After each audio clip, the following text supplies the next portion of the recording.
Silja Bára Ómarsdóttir. Já, formaður og ágætu kollegar, ég tek nú undir miklu leyti það sem bæði Gísli og Vilhjálmur hafa sagt, að ég held að tillagan það að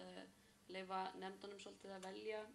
eða þessum starfshópum sem að starfa næstu 3 daga að fá endurgjöf frá þeim á þriðjudaginn það í hvernig eigi að skipta málunum, að ég held að það sé skynsamleg lausn. Að sama skapi vil ég ítreka það sem ég nefndi áðan, að ég held að fjöldi nefnda líka þurfi að ráðast á þriðjudag þegar við vitum svona hvernig þessi skipting að koma út úr hópunum. Við erum með ágætis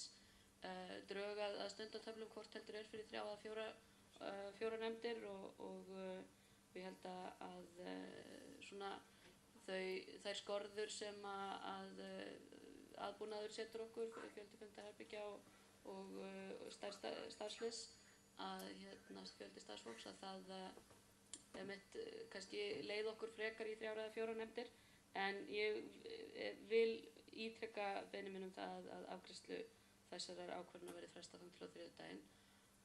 Og bara minni líka á það að þegar við vorum nú að funda eftir kosningu til stjórnlagaþings, að það voru mjög margir ósáttir við það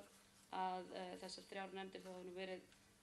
fleiri gallar á því skipulagi með að það ætti bara að vera 3 með atkvæðisrétt í hverri nefnd og það hafi nú kannski spilað stóra rullu þar, að þá var skipting verkefna skildi eftir 2 af þessum 8 þáttum sem að þingsályktunin felur okkur að fjalla og að mínu mati þá ekki borðleggjandi hvert þessir 2 flokkar ættu að fara ef við höldum okkur við 3 nefndir með því skipulagi. Takk fyrir.